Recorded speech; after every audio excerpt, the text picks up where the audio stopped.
this, you crazy mother.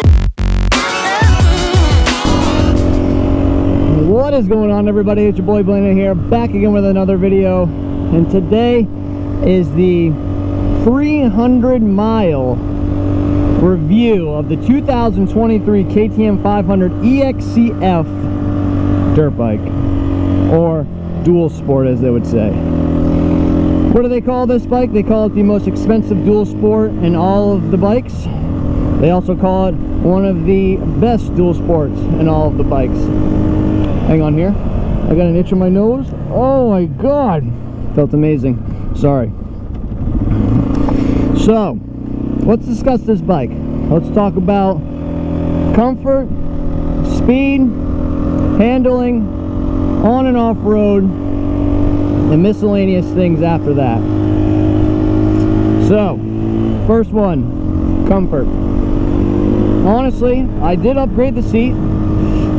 Other than that, the bike is very comfortable. Obviously, it's an upright position. It's a dirt bike. You're supposed to sit like this. Riding on the road and off the road are obviously very different. You have hybrid tires that come from the factory. It's a very good bike. The tires, obviously, when I'm going 40 right now, I can feel the vibration from the tires on my feet.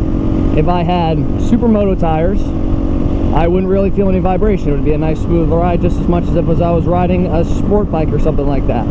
If I had pure off-road tires, this camera would be like this 24/7. So, all in all, comfort, really good. But make sure you get the tire that's going to fit the riding style you are going to use for this bike.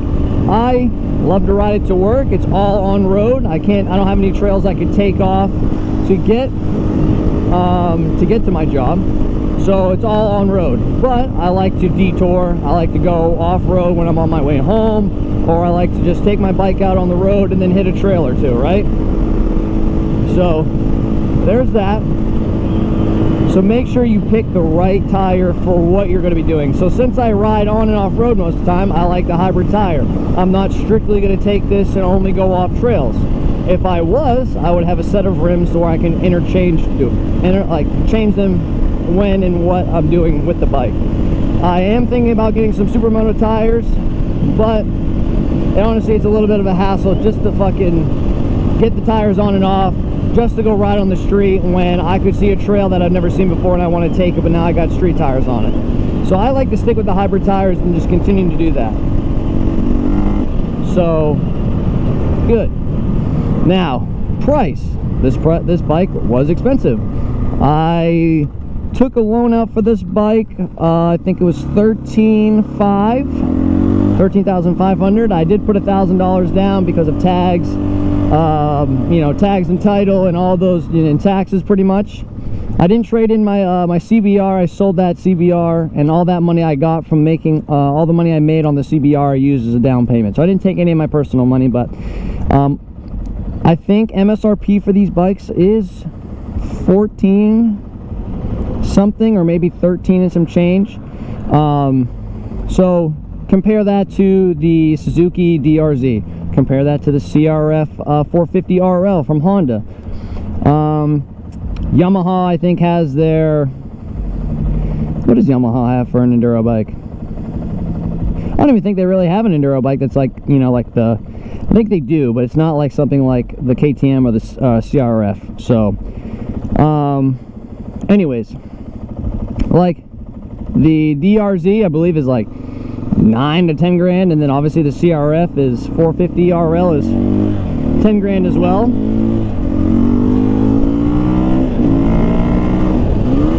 Whoops, missed my shift. So like when it comes to price, yeah, it's expensive, but when it comes to KTM, you are buying for what you get.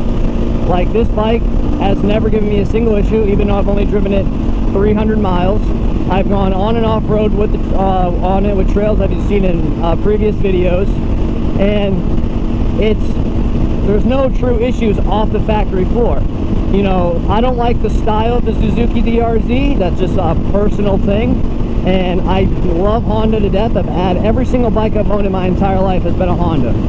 Honda Africa Twin, Honda CRF 230, Honda CRF 50, CRF 100, CBR 1000. Those are all Honda bikes. This is my first non-Honda bike, but Honda was lacking in the sense of coming off the showroom floor to give the CRF 450, you know, its power that it's supposed to have, because it does have the platform of the 450R.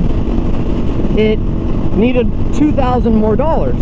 So right out the gate, I'm buying a bike, probably 6% taxes in Maryland, so 6% of 10,000. Add that on top of it, and then not only that, you have to add the $2,000 for shipping and handling and everything like that for the ECU and the full system exhaust that you need to open up the CRF 450RL.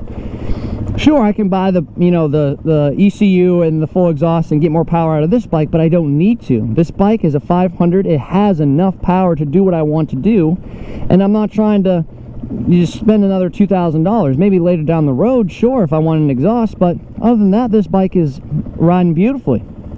I don't have any issues with it when it comes to the power. Like, I am literally could be riding third gear, I pull up, give it a little gas, and that front end is coming right up.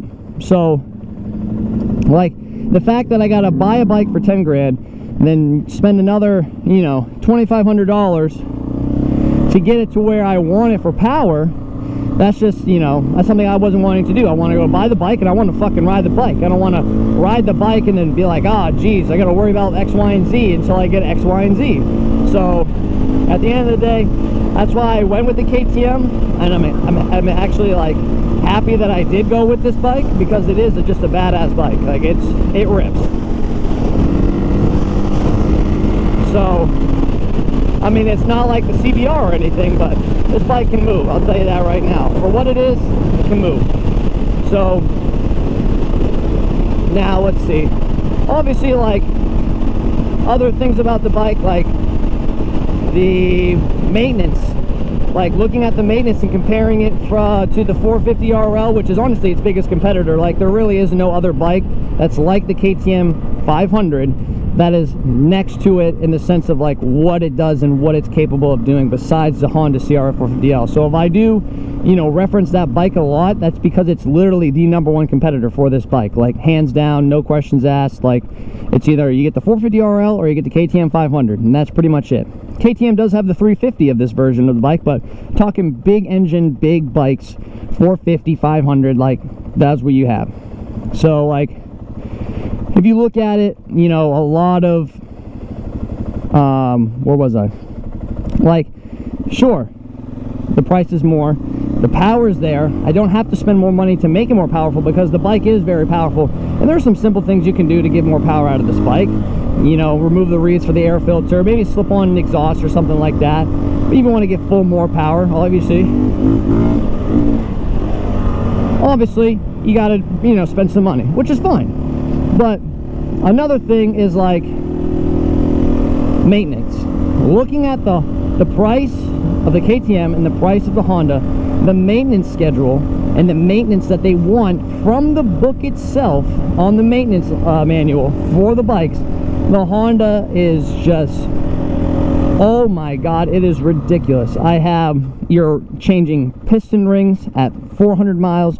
You're doing oil changes every 30 to 40 miles. Like, it is something along those lines of ridiculous. Like, the guy that sold me this bike at Ellicott City Motorsports, I'm sorry I forgot your name, but he was like, there's a guy who has this exact same bike, 2021. He has 30,000 miles on it, and he's done service on it one time.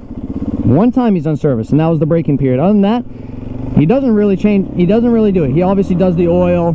He tightens up the chain here and there.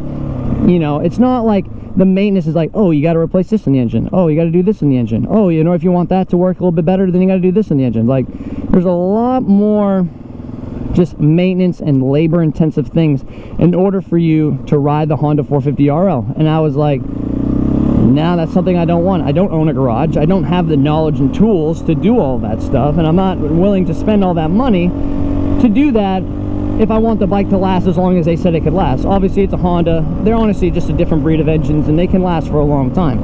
But like KTM, you do the bare minimum this bike is lasting you a long time. And that's another thing I took in consideration, just like my return of investment, I guess I would call it, an ROI of just like how much money I got to spend to keep the bike up and ready and going, compared to just the price I pay right out of pocket to just like finance the bike. I'm saving a lot more money with the KTM than I am the Honda. Whoa, easy girl. So, you know, that was another thing I took in consideration. Like, what's another thing? I guess another thing I don't really like is the fact that there's not a lot of things you can buy for this bike that I would say, like, compared to like other bikes. Like, if you want a stunt bike that's a dirt bike, people go out and buy the Suzuki DRZ. I see a lot of people buy those bikes to ride, stunt bikes, whole nine. This Honda CRF, if you type in that bike, you literally have the CRF 450R, and then you have the CRF 450L, and then you have the CRF 450RL. Those three bikes and the Honda CRF 450RX are literally all the same bike. So anything that can be put on any of those four bikes can literally be put on the other three. KTM, all you got is you got the 500, and then people are slowly, you know, putting a lot of, you know, aftermarket parts out there. Yes, that is true. There are parts out there. Maybe I haven't found the right websites, but like if you go to the big websites, Revzilla, Motorsport, all of those like big name ones, like you're getting universal things. You're not getting like specific KTM, like, yeah, that's only made for KTM. Oh, this, you know, so that was one thing I like, is, you know, like obviously like this is an enduro bike. I'm not gonna go throw on a 4-gallon tank. I'm not gonna, you know, buy an extra rim set unless I get into supermoto racing or anything like that. But like the hand guards, you know, I guess the customize, I don't even want to say that, the level of customization for this bike is lacking in that department compared to the other bikes in this field of bikes, or category of bikes, as I should say. That's it. Other than that, I really have no complaints on the bike. So power, great. Pricing is high, but you're spending money on a great bike and a great quality machine. And then you have, what else? Comfort. Like, obviously it's a dirt bike. The seat I have on here is very comfortable. My ass isn't numb and hurting after hitting every bump or riding on the street. It's actually comfortable. So, like, all those things go into play, and it's just a well-developed bike. And KTM was known for the off-road bikes. Like, KTM, yes, is in AMA Supercross, is in, you know, Lucas Motor Oil Outdoors. You have Ryan Dungey. But like, and Ryan Dungey's doing a great job. But he's also a fucking remarkable rider. But KTM back in the day was known for the off-roading dirt bike. Honda, Suzuki, Kawasaki, Yamaha, those bikes are known to be the racing bikes because they have the two-strokes, they have the racing 450s and everything like that. So like for KTM, this is their niche, and they fucking have it locked down. And now they're trying to just broaden their horizons and things they can create. They have adventure bikes, they have street bikes, they have regular racing dirt bikes, they have the whole 9 yards. But off-road enduro bikes, they have locked down 100%. And I'm not being biased because, like I said, I was always a Honda boy. And Honda's, being a Japanese brand, their engines don't blow up. Like, that's just pure, that's just, everybody knows that. If I had a Honda Civic from 1995, I guarantee you I can drive that thing to 300,000 miles, and the engine's still gonna have another 100,000, but the body's gonna need all this fucking work for it because of that. So, like, at the end of the day, Honda's a great, reliable engine, but when it comes to the enduro scene, KTM has this thing locked down, and I'm not even kidding. This bike is the shit. Like, just the power, third gear pull, this thing just comes right up, just like that. Like, it is nuts. Going on and off road, the shocks, this is a stock suspension. I'm hitting jumps. I haven't even touched any of the adjustable things I can do on this bike, and the bike just rides fucking good. So, like, all in all, I'm happy with my purchase. I fucking love the bike. I can't wait to do all the other things. You know, I actually want to plan a trip down towards Budge Creek. There's a trail that goes like 4 miles in a loop for off-roading. I want to take it down there. I got the Tidy Taco tail light install video coming out hopefully soon. So like there's a lot of things I want to do with this bike because it gives you so much you can do. That's also another reason why I traded it for the CBR. I was on the street, the best thing I could do is go fucking 180 miles an hour, and you guys would just be like, wow, that's so crazy. Anybody with that bike can do that. Anybody with the on and off road bike can go on and off road, but it's all the level and experience of the rider as well when it comes to those things, and that's what makes it fun. Like, you can see someone who's been riding for, you know, 21 years like myself, and the skill that they have when it comes to on and off road riding. So that's why I did it too, so I have more things I can do with inside of the parameters of the bike that I have. So all in all, fucking great bike, love it to death, and I can't wait to continue to ride it. I did do the, let's see what I do, what's it called, oh, the break-in period. At break-in period, the guy said if you're riding on it, you know, pretty well, going on and off trails here and there, 250 to 300 miles is like the good time frame to do it. Come on, dude, there's literally nobody coming. 250 to 300 miles. I did it at 275, you know, right smack dab in the middle because I have OCD and that's whatever. But, like, did the oil change, obviously bought the wrong oil filter, got to get that changed. But other than that, and this bike is just beautiful. I can do this, I can ride how I wanted to ride now. I can rip on it, fucking not have to worry about it. And this bike is going to do what it's designed to do. So I'm excited for what the future holds for this bike after breaking in, you know, the 300 miles. So who knows what can happen. But great bike. And I'm not trying to do this review and have it be biased towards the KTM. I'm just doing my honest view. I'm doing an honest review of the bike after 300 miles. The problems I've had, the complaints I can see coming, maybe the what's so good about it, what's so bad about it, like all those things. It's just an honest opinion and just how I view the bike as a whole, you know. And another great fucking thing I thought was super cool that KTM did was, this is an on and off road bike, but most bikes that I know, if you're a street bike, Harley, an adventure bike, or a crush rock, you know, a street bike, like a not a crutch rocket, I guess a crush rocket, they have the locks on inside the handlebars. And the 450RL did not have that. You turn the key on and that's all you got. It wasn't like anything else. So on the side of the stem of the bike right here, there's a part where I can put my key in and I can lock the forks from turning so no one can steal my bike. And I thought that was probably the most genius thing I've ever seen anybody do, especially for a bike like this, because normally a bike like this, you put it in the garage, you take it out to the trails, and you call it a day. You know, you don't really think about locking it up. But I live in an area where I don't have a garage where I can lock the garage. I have it in an open area, so I need to lock the bike. So that was another good selling point for me. And just a lot of, like, it's just honestly just a great bike. Like, I love the look of it. I love orange. I mean, it's, you know, it's gaining on me. So, and all in all, thing's a fucking beast, dude. I love it. There you go. Get on your side of the road there, cowboy. What other things is there to talk about this bike? I guess, honestly, a thing that I saw a lot about the CRF 450L in comparison to this was a thing called, I think it's called burnout or flash out or flame out. And that's like, I don't even know how to explain it. Just the bike will be running and you turn the throttle and the bike just dies, flames out. And this has happened to me maybe a couple times, but like on the CRF 450RL reviews, I see it just like constant flame out. And the only way to fix that flame out is get the ECU and the exhaust.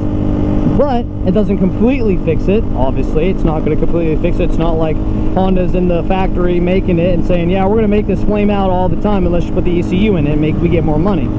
They don't make the ECU, so that would be stupid for them to do anyways.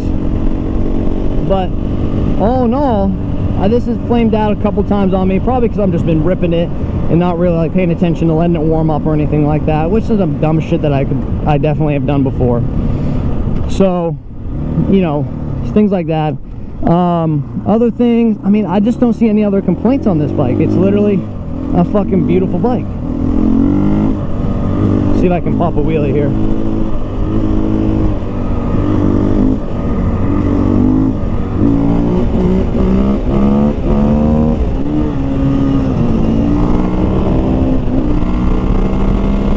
I need to work on my wheelies a little bit, I'm not gonna lie. I'll work on them a little bit, but give this bitch some speed, baby. So, all in all, guys, like, honestly, great fucking bike. I love it to death. I highly recommend you guys get this bike if you want something that you can go on and off-road. You can, you know, have the power to be riding on the road. Oh my god, a trail. Hit the trail. Come back off the trail. Go back home on the bike. Like, it's honestly awesome. I love it. And you know what? One more thing. I would honestly say, oh, what do we got over here? I would honestly say the gas tank, I think, is only a gallon, maybe 2 gallons. I would definitely upgrade it, because ripping on it on and off road, you definitely go through some gas. I'm not gonna lie, you go through some gas. I personally am not gonna do that because I just like the look of the tank and how it sits and how it looks on the bike. Hang on here. Oh.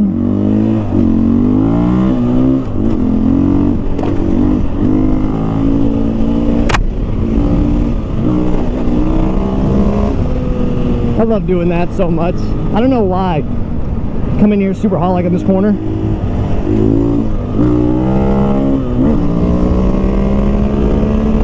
Woo! I love this thing, dude. It's so much fun. Oh, got some air right there, baby. We're gonna do a wheelie for the boys on this parking lot. Probably not gonna make it very far, but we're gonna try super hard. Wait, that's first gear. Here's second gear. Here we go. 1 and 2 and I think we can do third gear. Hang on, guys. This review is going to stop for a second so I get a third gear wheelie for the boys.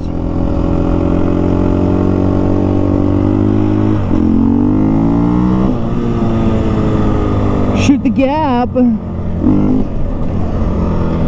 Meow. All right, here we go.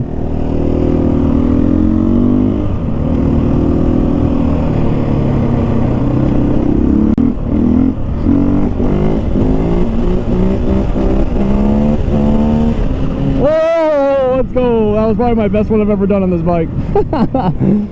There we go, baby. All right, guys. Honestly, that's all I got for this review.